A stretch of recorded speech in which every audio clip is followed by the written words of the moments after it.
Dresser un arbre pondéré. Donc cet exo se fait généralement avec un arbre, d'où le titre. Et souvent au bac, il y a deux événements qui se suivent. Donc un événement et, et son événement contraire.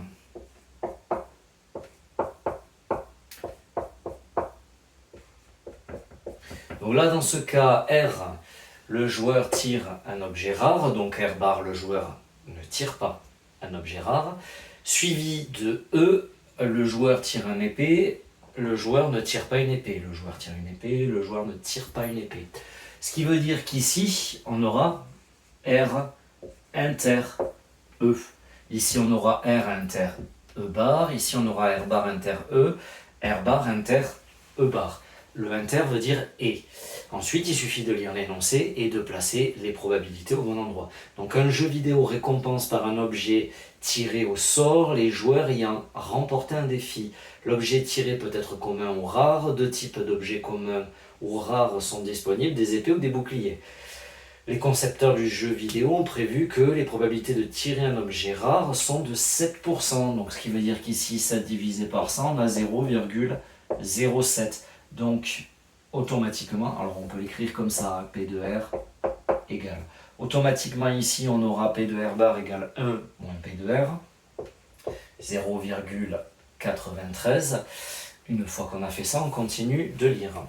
Donc on dit que si on tire un objet rare, donc quand on se place ici, la probabilité que ce soit une épée est de 80%. Donc si je suis là, la probabilité que ce soit une épée, c'est 80%.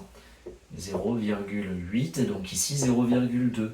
Et donc là, ça sera donc P de E, sachant R. Donc c'est-à-dire la probabilité de tirer une épée, sachant qu'on a tiré un objet rare.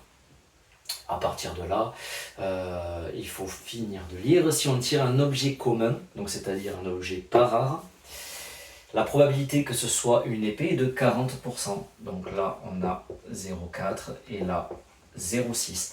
On a fini notre arbre de probabilité. Maintenant, on nous demande aussi de calculer P de R inter E. Donc en fait, quand on calcule les inters, il suffit de multiplier les branches. Mais il faut essayer de l'écrire quand même correctement, avec la forme. Donc là, on va écrire P de R inter E égale P de R fois P de E sachant R, et ensuite on met les valeurs.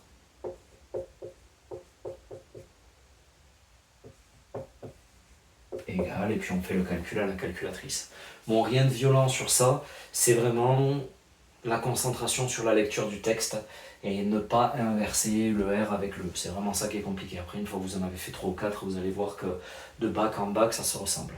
Tu es en terminale et tu passes le baccalauréat SP Maths, mais tu n'as pas envie d'y passer des centaines d'heures.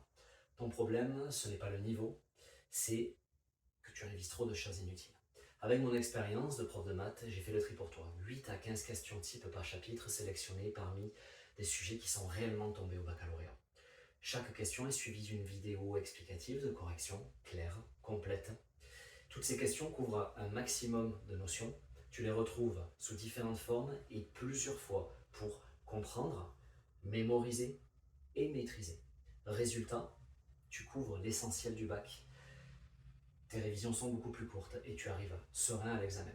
Tout est dans l'application, le lien est dans la description.